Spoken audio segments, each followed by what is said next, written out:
approaching the city of Hartford, we will see a marvelous sight, which was the state capitol with its shiny gold dome, and that was quite a sight for us. It meant destination. It meant we were there.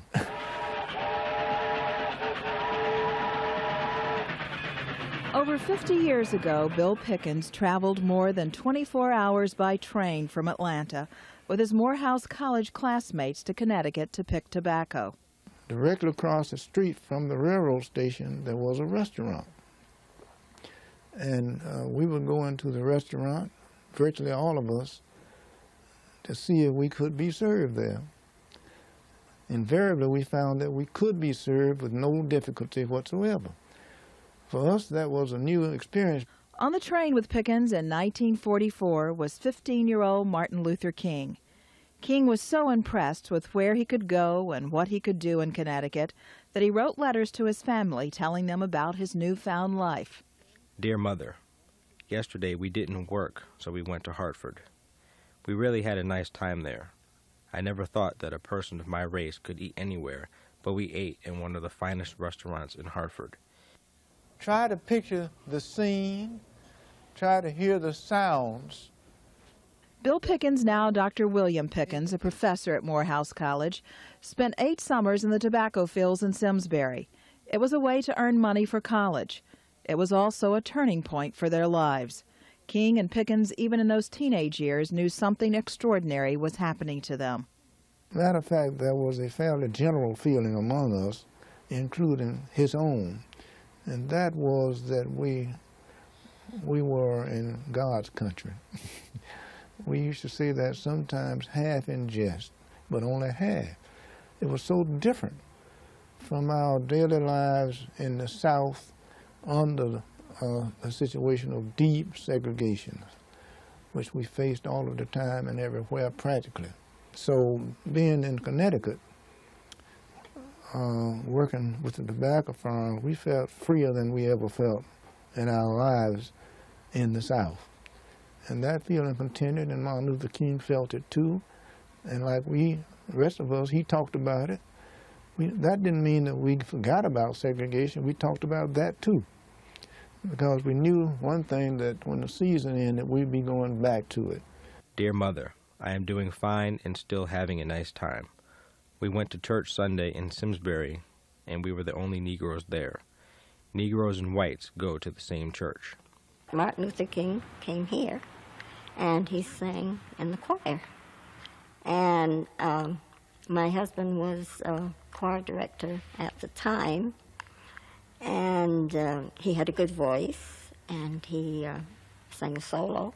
They sat in the 2 back rows on each side, and they would pretty much fill up 2 seats on each side coming in. Yes.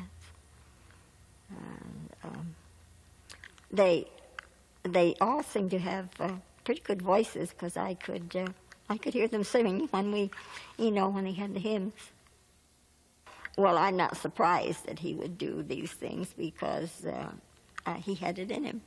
My husband would have said that he said, I will be interested. When he left here, he said, I will be interested in seeing if there's anything in the papers in times to come about what he is doing, because he felt that he was capable of doing, special things. I have a dream that one day on the red hills of Georgia, sons of former slaves and the sons of former slave owners will they be able to sit down together at the table of brotherhood. I have a dream.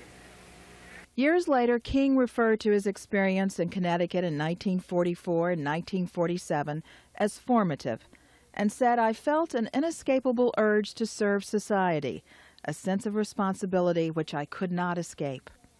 Dr. Pickens remembers King agonizing over his decision to enter the ministry. Martin Luther King, as a Morehouse College student, had a great dilemma. His dilemma was, oddly enough, how to avoid being a minister. His family was headed by his father, who was a minister. His grandfather had been a minister. But he did not look forward to being a minister himself, and he talked about that all of the time. Now, the reason he told us he didn't want to be a minister was because he did not care for the image that black African-American Baptist ministers had in his sight. He felt that they were too materialistic, for one thing. And he felt that they were not caring enough about the people that they headed in the churches. And he did not see that he could be like that. It became clear to me in 1947, the second year that Martin Luther King was president under the tobacco farm, that he wanted to practice the ministry, because he did that there in the dormitory. On Sundays, he would sometimes give sermons. He'd preach about the Christian subjects that are normally heard in a Christian church, and it seems to me that he was not only whetting his appetite, but developing his skills as a minister. We will be able to work together, to pray together, to struggle together, to go to jail together, to stand up for freedom together, knowing that we will be free one day.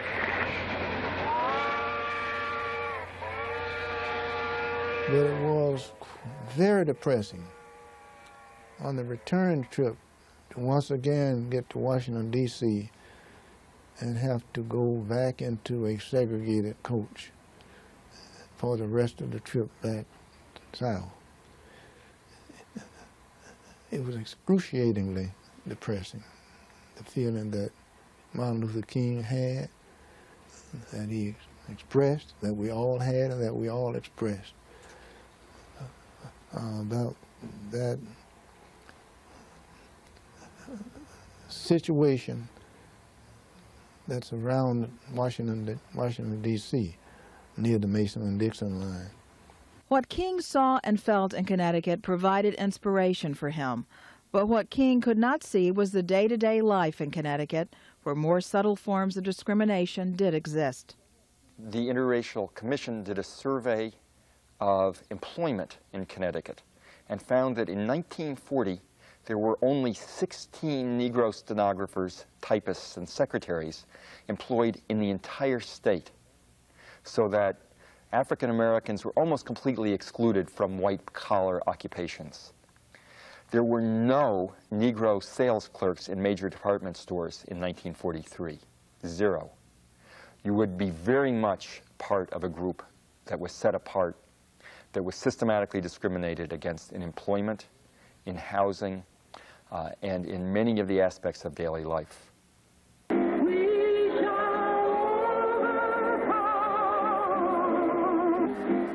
Martin Luther King spent his life fighting those overt and not so obvious displays of discrimination, and he did live to see a difference with the passage of the Civil Rights Act. This law will ensure them the right to vote. The wrong is one which no American in his heart can justify. Martin Luther King in school was a rather short fellow. He was a small fellow. Still, he said something that has stuck with me from school days. He said, "I want to be a giant of a man." We fellows would look at him, this short fellow, this young fellow, and smile. Some guys may even have laughed, I'm not sure. But every now and then he would say that. Nobody took him seriously. Nobody had any idea that he would make those words come true. So Some fellows might have laughed, but Martin Luther King had the last laugh because he did become a giant of a man.